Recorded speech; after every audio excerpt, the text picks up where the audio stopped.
I want to thank everyone for joining our monthly webinar series. And in this series, we feature the newest version of the Cultural Navigator. Our topic today is COA, the Cultural Orientations Approach. I'll be your moderator for today's session. My team member, Lakeisha Ward, is producing on the back end, and we'll handle all the questions you type into the question box throughout today's session. We're pleased to partner with Cheryl. Cheryl Williams is our TMC executive consultant, and she's also our D&I practice group leader. So we're pleased to have her join. Jeff Santilli is also joining us, and he's our Cultural Navigator expert. And he also is a master facilitator in the communications practice. So we're happy, Cheryl and Jeff, to have you both join us today. Thanks so much. So just a few housekeeping items we'd like to go over with you before we start today's session. In order to reduce background noise, we keep all the participants muted throughout the session. We do have a chat box feature that you can provide questions to us. It's called a Q&A box or a questions box. So we ask you to use that to interact with us. And we will respond to those in the last half of today's session. Through the question box, we'll call out your questions, and we will have our subject matter experts answer those questions for you. We also invite you to use, oh, sorry, I just said that. Third, you'll be recording today's session. So we have started the recording already. And after the webinar, you will receive a link to this recording. And you'll also find the recording on our corporate site, tmcorp.com. And finally, we're letting you know that up front that when we switch presenters, you might see a pause in the presentation, either in the audio or the visual. So please stick with us. It will resolve shortly. All right, we're so glad you're here with us today. Let's get started by finding out who's on the line with us today. So a quick poll to find out if you are in the talent management division of your organization, if perhaps you're in organizational development, if you're in the training industry or line of business or line of business leader. If you could add it into the question box, that would be great. All right, so let's see our responses here. Oh, fantastic. We have quite a few other and a heavy training population besides that. So we'll check out the other as we go and give some input on who's available on the line with us today. So I want to thank you for your contribution so far. Let's get started. I'll hand it over to Cheryl Williams. All right. Thank you, Lynn. Thank you very much, those of you who are joining us today. And welcome to our webinar titled The Cultural Orientations Approach, a certification to build an inclusive organization. As Lynn mentioned, my name is Cheryl Williams, and I really look forward to exploring this topic with you today. And I truly encourage you, for any questions or comments you might have, to ask as we go along, as well as we'll have special times at the end for you to ask any questions. This is a very unique opportunity for me, as I get to wear my former hat as a client for many years of TMC Berlitz, and my current hat as Training Management Corporation's Diversity and Inclusion Practice Leader, which is a recent position. So we will spend about 30 minutes exploring the importance of driving inclusion through internal champions, or internal ambassadors, as you may also refer to them at your site, and discuss how the Cultural Orientations Approach certification program can be utilized to build internal champions. We'll look at our COI indicator tool as well, the assessment tool, as well as the practitioner website that supports our certified practitioners. Okay, as you know, in a global workforce, just a couple words, people bring with them different work habits and cultural practices each and every day, all day. People are constantly moving across borders into and out of a country or a culture. Both employees and customers' national cultures are consistently dictating the appropriateness of a particular adaptation. So the need to be inclusive around and across cultures requires everyone to get it right the first time. A cultural slip can have dire effects, such as a lost customer, severed relationships, high employee turnover, legal ramifications, public humiliation, reputation spoils, and much, much more when you're talking about getting this wrong. So this is not, being inclusive and being appropriate, it's not just a nice thing, it's the right thing, and it's that we need, it's a necessary thing, as we say. Driving inclusive efforts in the workplace has at least 4 practical reasons of why we want to do this. And if you look at your screen, the 4 are, it increases global workplace heterogeneity. So that means that we know that the workplace is different. There's a lot of difference. There's a lot of diversity. So by being able to be inclusive, it really enhances, in many ways, getting along. It increases domestic workforce diversity by being inclusive. So you have more talents, more skills, more voices at the table, as we say. It allows you to engage in better and more creative problem solving. In other words, looking at how do we resolve something the best way through varied eyes. And of course, it deepens our cultural self-awareness by recognizing what's cultural about ourselves and then understanding what's cultural in others. In other words, other awareness, as we say. The reality of these reasons lead us to realize that there must be a change, and it's not business as usual. If you look at the slide that we have there, it kind of is a summary slide that talks about a path of a case that actually I was involved with in my former role with a client that I worked with for many years. We realized that there were some problems, and we need to create some internal champions, also referred to as internal coaches. A really nice book definition of what is an internal coach is they are typically employees connected to the internal politics of decision making, but who also plan and execute the business strategy in order to successfully promote and service the business. In other words, they not only have interests and they're responsible, but they're also at the decision making, so people look up to them for guidance and discipline as well. So here's what we know about internal champions connected with inclusive leadership. We know that internal resource development takes time. We also know that cultural competency and self-awareness is a must. So even though it takes more time to develop ourselves internally, we must do that. We know that champions need training and coaching. It's not something natural. The first thing that gets us in trouble is when we think that culture is just common sense. But then the question would be, whose common sense? You need someone to be able to tell their story. So someone to be able to tell the story of your employees, of your management, of your customers. And there needs to be more than one, because culture is diverse and being inclusive. So it must be a win for them as well when we're talking about building internal champions. So global audiences, as I mentioned, need someone to tell their story. Organizations should not allow or empower everyone to be an internal champion around diversity matters and inclusive leadership efforts, because cultural competency is a must and training is a must. Make sure that, once again, to summarize that very last statement, that it's a win for them. As culturalists, we recognized that we needed to reconcile the differences that existed between global standard procedures and local justice issues, or the organization's standards of business conduct versus local laws and practices. The internal champion was invaluable in bringing these viewpoints and lessons to the project. So, for example, we understand that one way to handle praise in France may be very different from handling praise in Israel, or handling problem solving where it's very delicate in the U.S.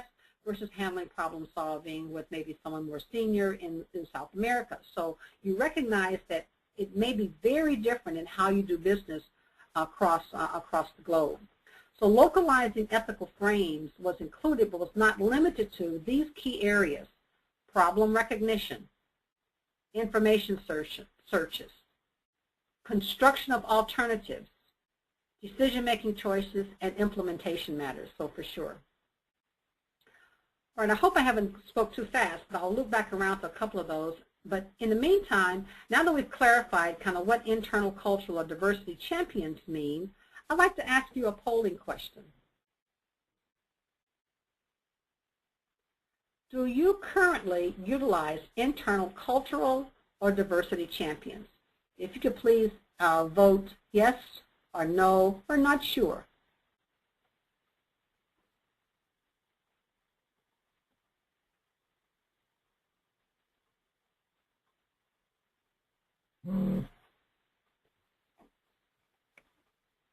Okay, so I see that a few of you do have internal or diversity champions, but the majority of you don't, or not yet.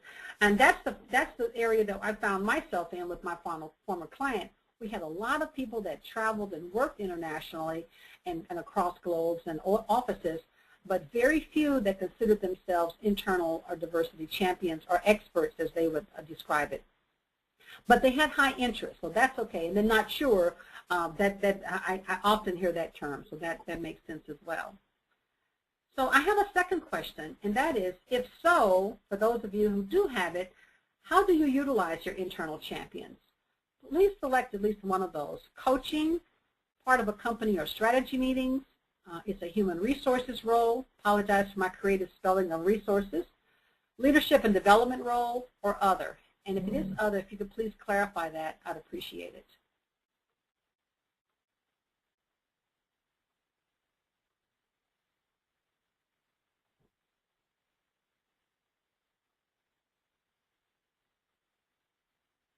All right, let's take a look.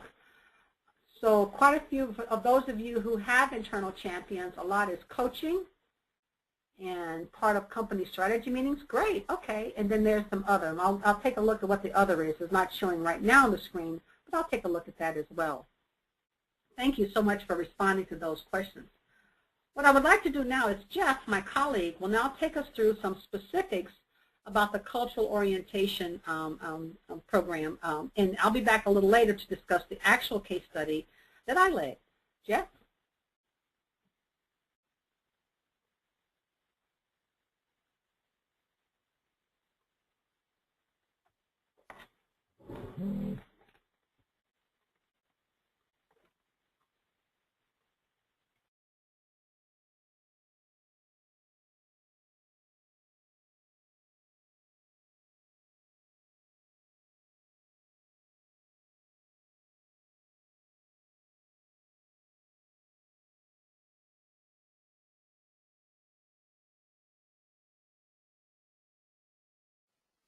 And this is Lynne. Jeff, if you're speaking, I think you're on mute.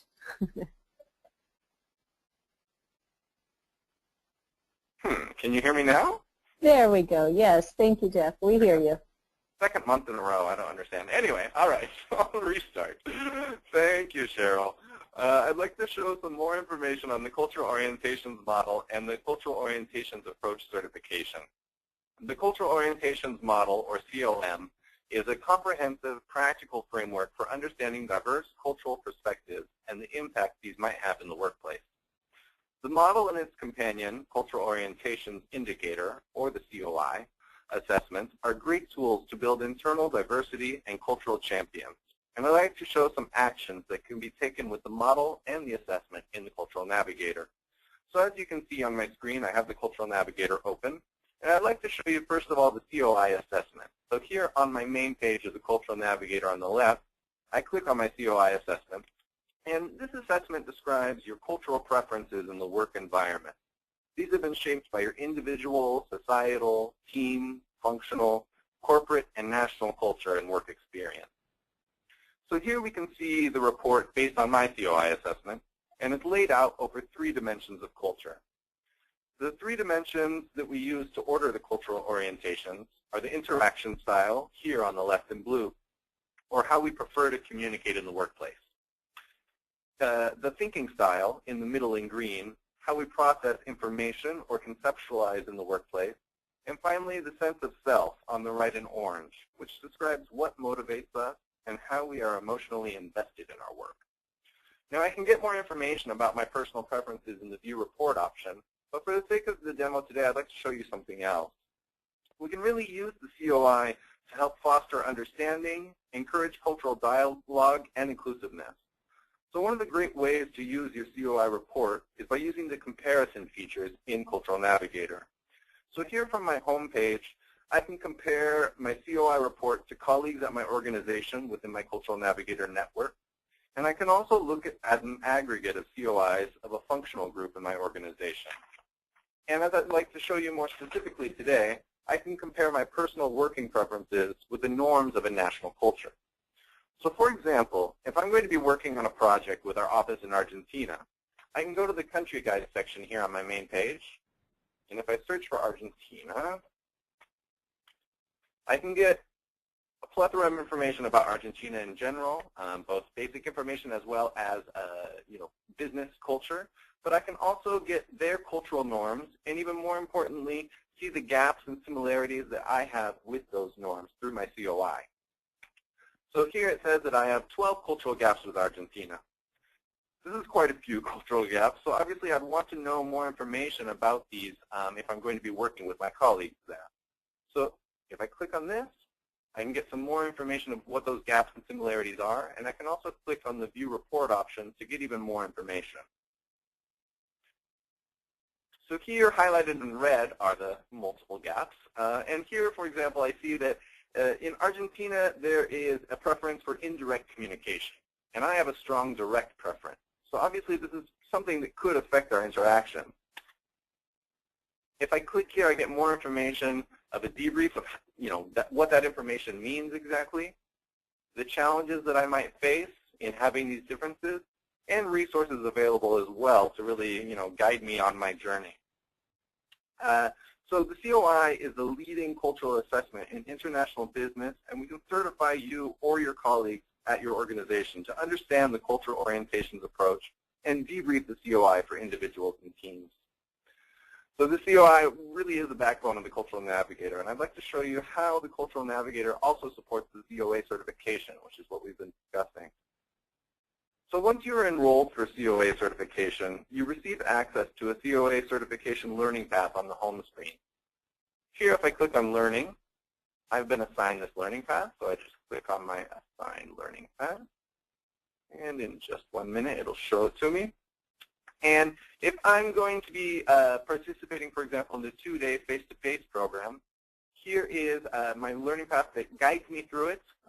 Don't worry, these minutes are not what I'm going to be spending online, but rather the face-to-face part, as well as the mastery test and my practitioner agreement. So this will help me guide me through my COA certification with pre-work and post-course assignments. So at this point in time, I'd like to return to Cheryl Williams, who will now talk about a case study in which the cultural orientations model and the COI assessment were part of an important organizational transformation to a greater intercultural effectiveness. Thank you. Thank you, Jeff. That was wonderful. Great. Every time I hear you present that, it makes me get excited all over again about being a part of this.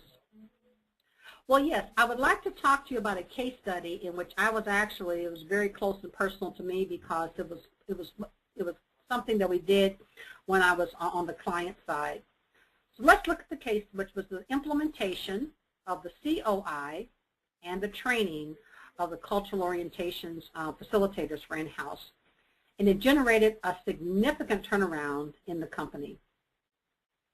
The problem started in 2000 with the loss of a customer bid that was determined to be due to some grave cross-cultural miscues. These miscues were grounded in communication style differences, ill cross-cultural negotiation practices, disconnected thinking patterns, and an absence of appropriate common courtesies. This led to a company-wide global training program that focused on grounding each and every employee in understanding culture at the most basic cognitive and affective levels, not just the behavioral levels. Of course, that was also included. what was happening was we learned that in the process of this company's bid, some of the technical folks on the side of the company got into what looked like an argument with the potential customer, and in actuality it was just good old-fashioned discussion where the customer wasn't as informed as the expert, and that makes sense, I mean, so far as that. However, from a U.S. perspective, you know that you never get in touch with arguing with the customer. But I digress, and we'll go back a little bit and talk about some of the background of that. The company was founded in Israel. It was headquartered in the United Kingdom with offices worldwide. Their largest customer at the time was based in the United States. Our company employed over 3,900 people. Other locations included Australia, Hong Kong, China, Denmark, France, India, Korea, Russia, Spain, and Brazil, to name a few. So if you were able to follow me with some of those countries that were listed, it'll kind of share was pretty much on all continents except Greenland, the Antarctic. So once again, you had the headquarters in London in the UK, you had the research and development headquarters in Israel, and they were working on designing a big potential project for the US. So that's where you started to see some of the difference in communication styles, conflict resolution came to play. So first things first, we had to get everyone on the same page from top to bottom. We quickly decided that we all needed to believe in some basic underpinnings about customer service. In this slide we have on the screen, we graphically show the divide between the service-culture connection. Therefore, to get us all on the same page, we as groups determined to and asked employees to commit to this belief. The organization believed that it was necessary to establish excellent interpersonal relations with people, that the presence of cultural differences can interfere with effective communication, that people may be unaware, just didn't know what was correct and proper when communicating, and that great customer service differed from just providing the product the culture request, but it was the way, the method, or the approach you used in handling the customer, the people side of it, that created a positive feeling or experience for the customer, both internally and externally. As the lead course developer, the project had already been given the approval to include key human resource and training professionals around the regions, the many countries that I listed earlier, a few minutes ago. These individuals were deemed the internal champions. The preliminary team was then launched. We had numerous conference calls, face-to-face meetings, document sharing of drafts around the program objectives, lots of those types of touch base, both face-to-face as virtual. A fairly typical route of rigorous course design was followed, and in all times was inclusive of the main regions around the world. So even though we were creating a global program, we made sure that that global program would make sense in Israel, would make sense in France, would make sense in Brazil, would make sense in the US, so forth and so on. So if you look at the graphic that you have on the screen, the graphic right before, if I could go back one graphic, it just kind of showed that how we created the internal champions, we got executive level commitment, and then we actually tested it and delivered it through inclusive leadership. Then go on to the next screen. Thank you. Thank you very much. So the response we all agreed was, it was agreed by all that being inclusive meant being culturally competent. So for us, we used it synonymously. Culturally competent with an unconscious ability to be flexible in communication styles, behaviors, and mindsets. Therefore, we did the following 5 things. We had a master facilitator was certified, and that was me. So the company invested and realized that we needed someone who could go in and certify others within the organization. And TMC was an outstanding partner allowing me to do that. And I believe I may have been one of the first master facilitators that TMC trusted enough with their product to be able to allow them to do that. So then I went through the organization, and we had an internal process where we certified level 1 facilitators worldwide. I then personally conducted train the trainer and executive sessions of the program. We then, as we started to roll out the foundation course, we used all of the certified local cultural orientations facilitators to conduct the in-house developed training programs. And then we actually conducted COI debriefs as needed. I conducted them as well as some of the more senior facilitators did as well. This greatly enhanced the implementation of all the cultural programs on a global basis. And I understand to date the organization still has 23 COI certified practitioners, including one Master facilitator that sometimes I still, in my new role, even will do. Certified trainers, once again, were located all around the globe. A couple of things we all knew going into the project. We tried not to make these mistakes. Many cultural training programs, come disguised as pretending to change behavior by teaching only the behavioral manifestations. Most etiquette seminars and workshops on the market do this, and many are very good at such an approach. These programs certainly had their place and were a part of the organization's overall cultural curriculum. So we did teach them dinner etiquette, gift-giving etiquette, greetings etiquette. That was the behavioral, the tip of the iceberg, as we say. We aptly entitled this part of the overall program the Working With series, as in working with Israelis, working with the French, working with Americans, etc.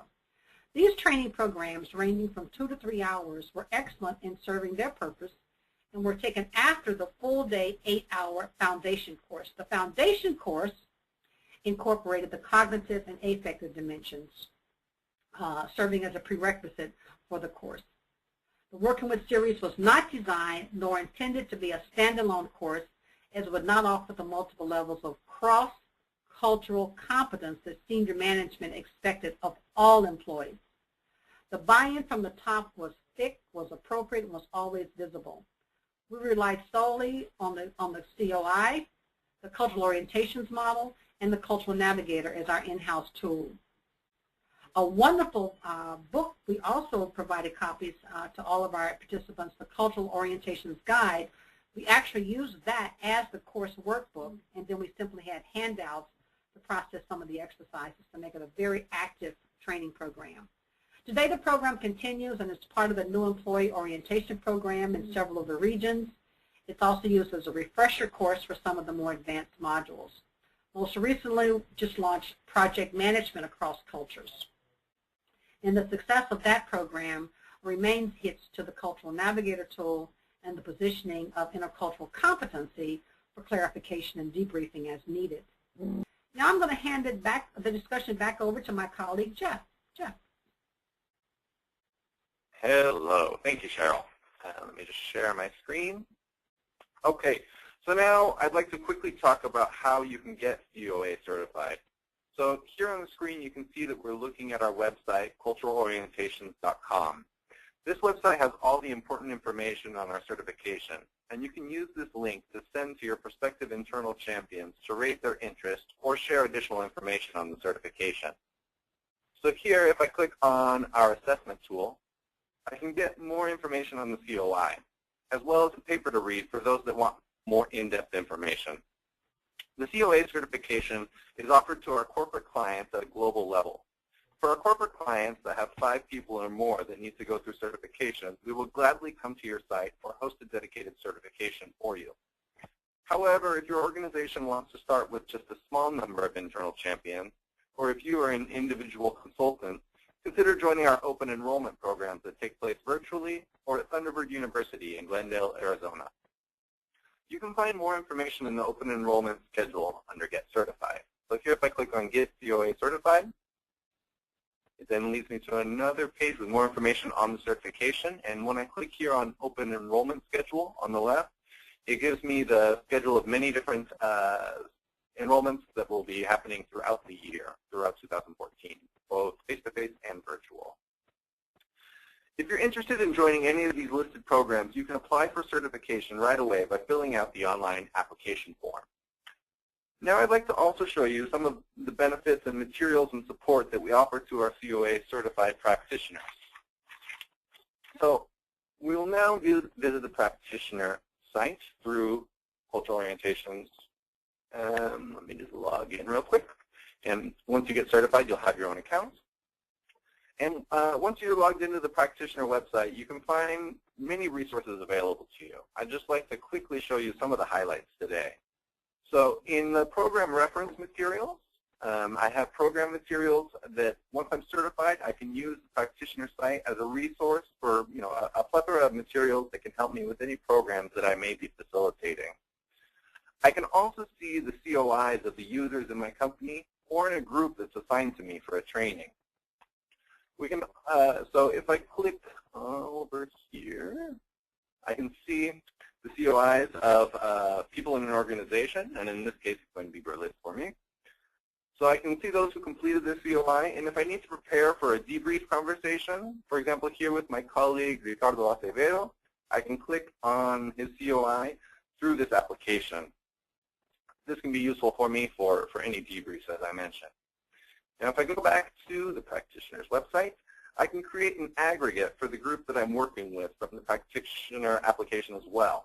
So this can be useful for me if I need to prepare for an aggregate report or a debrief, and if not all of my organization's team members have accepted an invitation yet to share their COIs with me on the Cultural Navigator, it can be a useful tool for me. So for this, I go to Reports, Generate Reports, and then I will select Aggregate, and it's just a few clicks, don't worry. And for the sake of the demo, I'm not going to choose anyone in particular, but just a few employees.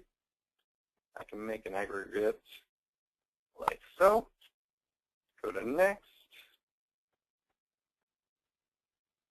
And it will give me the information of, once again, the group's preferences. And this can be really useful for any debriefs that I might do for a team, for anyone that's working together. I get their information in the 3 dimensions of preferences. So here I get more information on the dynamics, where the differences lie, and once again where the similarities are as well. So I hope this information is helpful for you to understand the support and resources offered to our COA practitioners and to understand how to enroll for COA certification as well. Right now I'd like to hand over to Lynne Tarter for final remarks and then finally our Q&A.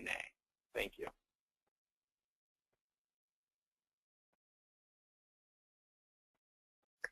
Thank you so much, Jeff. We appreciate the time you took to walk us through that. And Cheryl, of course, for your expertise in the COA program, both from a client side as well as now an internal side. So your perspective is extremely interesting and compelling to us. Thanks to both of you.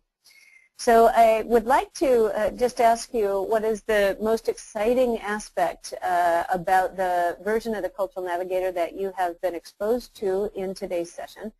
Is it perhaps the overall look, perhaps the ease of navigation, the customizable user interface, both at the customer level and the client level, and then the updated cultural orientations indicator may be why you're interested in it, or perhaps the collaborative learning tools.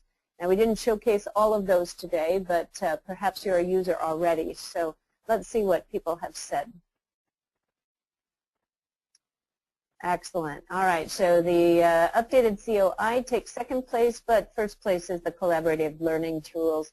And we really do see a lot of traffic using that portion of the website. So thank you so much. Conversely, we'd like to understand what the biggest challenge is that you face in trying to get an uptick in usage of the Cultural Navigator in your organization.